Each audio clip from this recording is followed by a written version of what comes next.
Shalom and welcome back. I am back for another reading, and yes, I'm looking a little bare here today. Bare? Yeah, no. Yeah. It was between me and him. This happened. So we'll just leave it at that. It's not important. Vanity is a sin, so I don't bother with those kinds of things. I don't care.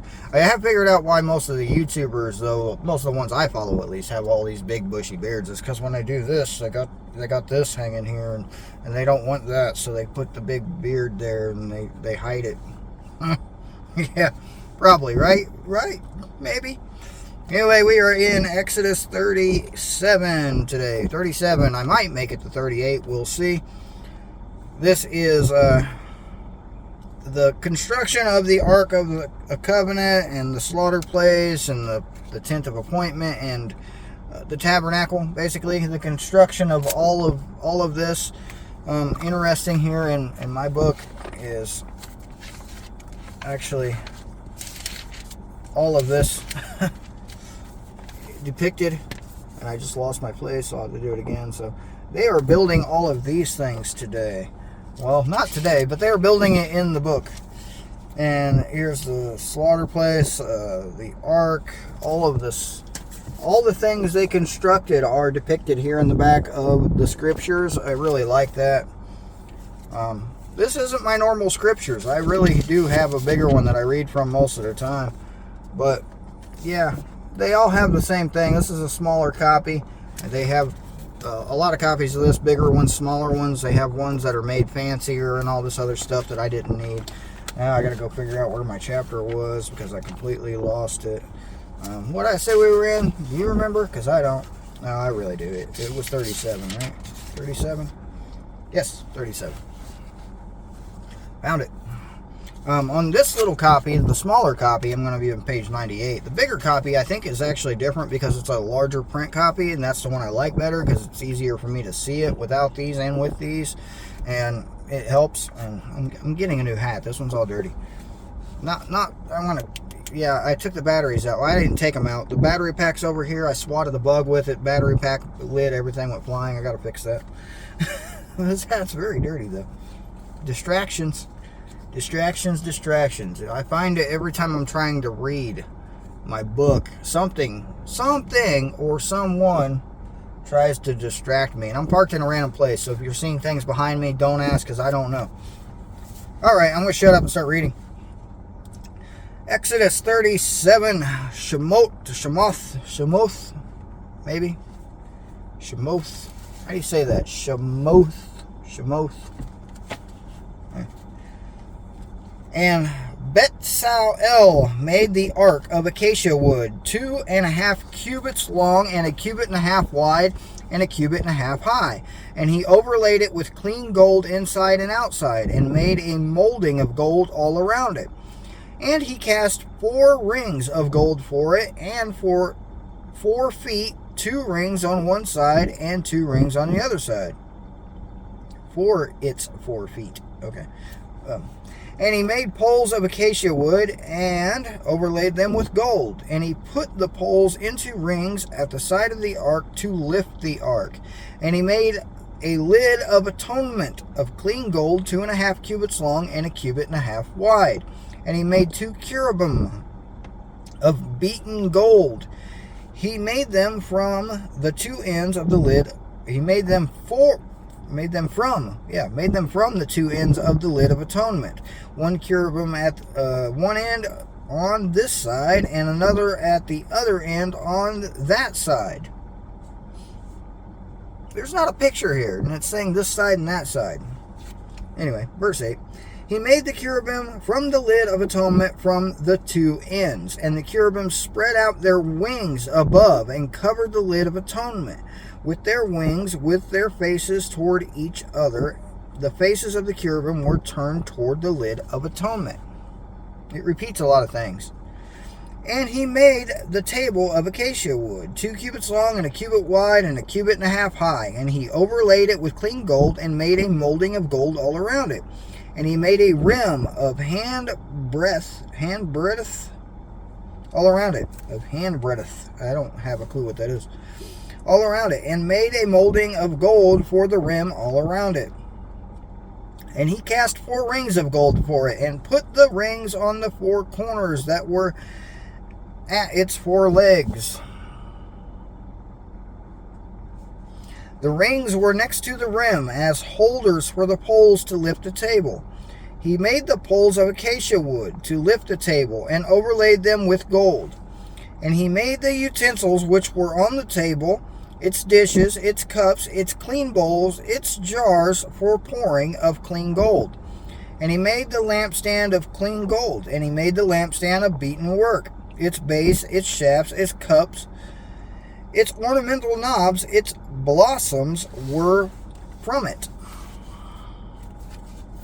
And 6 branches came out of its side, 3 branches of the lampstand out of one side, and 3 branches of the lampstand out of the other side. And there were 3 cups like almond flowers on one branch, with ornamental knob and blossom, and 3 cups like almond flowers on the other branch, a knob and a blossom. So for the 6 branches coming out of the lampstand. And on the lampstand were 4 cups like almond flowers, its knobs and blossoms, and a knob under the first 2 branches of the same, and a knob under the second 2 branches of the same, and a knob under the third 2 branches of the same, for the 6 branches coming out of it. Their knobs and their branches were of it, all of it was one beaten work of clean gold. And he made its 7 lamps, and its sufferings, and its trays. No, not sufferings. And he made its 7 lamps, and its snuffers, and its trays of clean gold. And he made it of a talent of clean gold, and all its utensils. That probably means he was really good at it. I mean, he would have to be really good at it. He was ordained and blessed by the Father. The Father said, I'm going to give this dude the knowledge to do this. And if he's not going to give you something and let you do it like half-heartedly, you're going to be exceptional, more than exceptional. You're going to be the best of the best at what he wants you to do. And I think that's something that we could all take into our lives. Just take, no matter what it is, he's called all of us for something. There has been something that he's called every single one of us to do. And only very recently have I started to discover what it was that I think he wants me to do, from what he's been showing me and informing me as of late of what I am supposed to be doing. And I'm going to try it with my best of my ability, and that's not a discussion for now anyway. Anyway, back to it. But yeah, before, just one more thing is, no matter what it is you do in your job, in your life, no matter what it is you're doing, you should put forth the best you can. You should do the best you can with whatever the task is. You shouldn't half-ass anything. You should do the very, very best that you absolutely can. And if you can't do it very well, pray about it. He'll help you if it's something that he really wants you to be doing. But it says in the book, it says that he will bless anything you touch if you are his people, but he will curse anything to touch if you have ticked him off. So, take that as it says it, because I read it and I take it very literally. And I think that's something that we all should do. We should put forth the best effort, no matter what it is. No matter what it is. Raising our children, the best effort. Don't let their devices and their phones raise them for you. Do it yourself. Otherwise, they're going to be little idiots. I mean, that's just how it is. Sorry, but that's how it is. But everything we do, whether we're building a house, building a tree house, building a dog house, whether we're fixing our car, repairing our glasses with the screw I got sticking half out of here because it didn't fit, we should put in the best effort. And believe me, I'm going to have to find a better screw for that, because that's a really bad example. But it's the only screw I had, so I did crank it in there as hard as I could. I did put in pretty good effort. I think it was my best effort. Hope so. I'm shutting up now and back to reading. We are Exodus 37, verse 25. And he made the incense slaughter place of acacia wood. The incense slaughter place of acacia wood. 1 cubit long and 1 cubit wide, square, and 2 cubits high. Its horns were of it. And he overlaid it with clean gold, its top and its sides all around. And its horns he made of a molding for it of gold all around it. And he made 2 rings of gold for it under its molding, and 2 corners on both sides as holders for the poles with which to lift it. Yes. And he made the poles of acacia wood and overlaid them with gold. And he made the set-apart anointing oil and the clean incense of sweet spices according to the work of the perfumer. And that takes care of 37. Let's see, I'm 10 minutes into this video. 38 is not really that long. I'm going to go ahead and read it. I have a full bottle of water here, but it's been in this car. It's not even open. It's been in this car all day and it's hot. And I'm thirsty. But that's okay. I'll drink later. Water, that is. Maybe tea. Tea sounds good. Exodus 38. And he made the slaughter place of ascending offering and of acacia wood. The slaughter place of ascending offering of acacia wood, 5 cubits long and 5 cubits wide, square, and 3 cubits high. And he made its horns on its 4 corners. The horns were of it. And he overlaid it with bronze. When it says it's of it, it means it's made out of one material. All made from the same piece of material. Verse 3. And he made all the utensils for the slaughter place, the pots and the shovels and the basin and the forks and the fire holders. He made all its utensils of bronze. And he made a grafting for the slaughter place of bronze network under its rim midway from the bottom.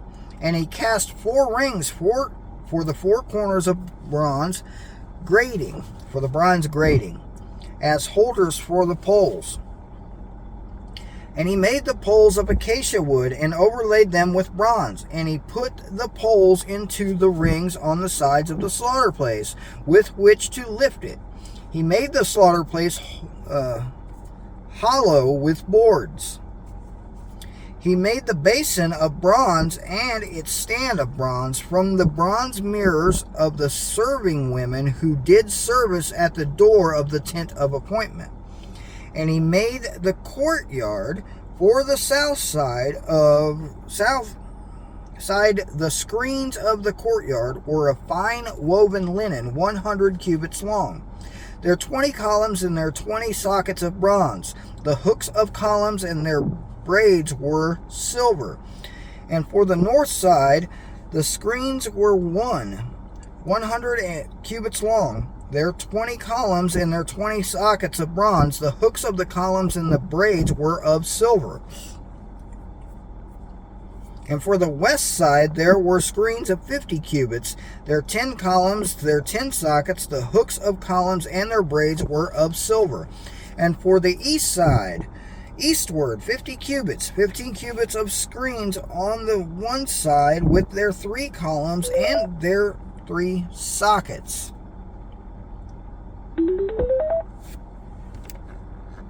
I'm being called. It can wait. And 15 cubits of screens the other side of the courtyard gate on this side and that side with their 3 columns and their 3 sockets. All the screens of the courtyard all around were of fine woven linen. And the sockets of the columns were of bronze, and the hooks of the columns and their braids were of silver. And the overlay of their tops was of silver, and all the columns of the courtyard had bands of silver. And the covering for the gate for the courtyard was the work of an embroiderer, of blue and purple and scarlet material, and of fine woven linen, and 20 cubits long, and the height along its width was 5 cubits, corresponding to the screens of the courtyard.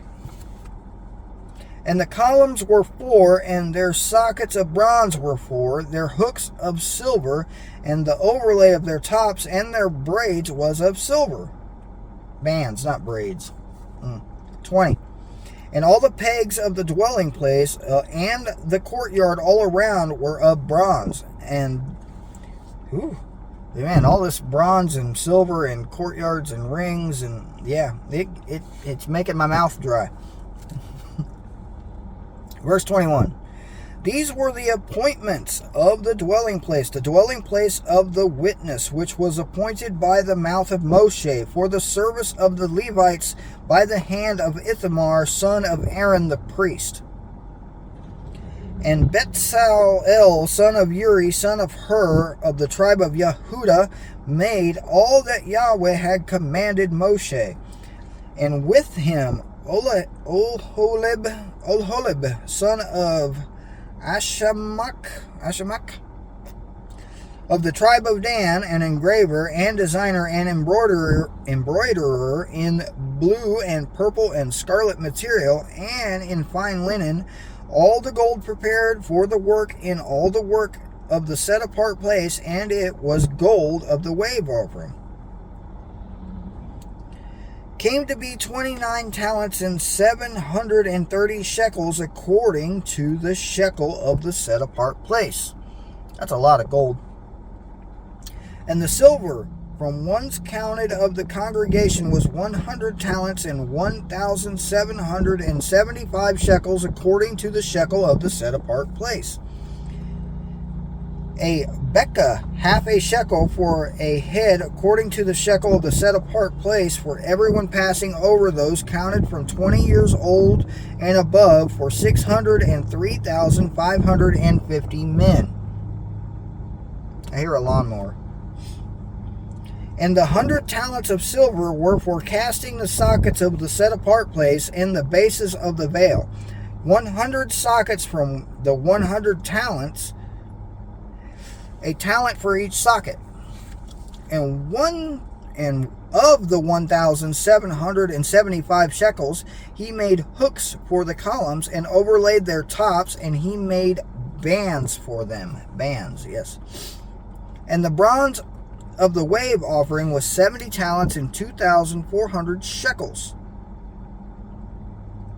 And with it he made the sockets for the door of the tent of appointment, and bronze slaughter place, and bronze grating for it, and all the utensils for the slaughter place, and the sockets for the courtyard all around, the bases for the courtyard gate, and all the pegs for the dwelling place, and all the pegs for the courtyard all around.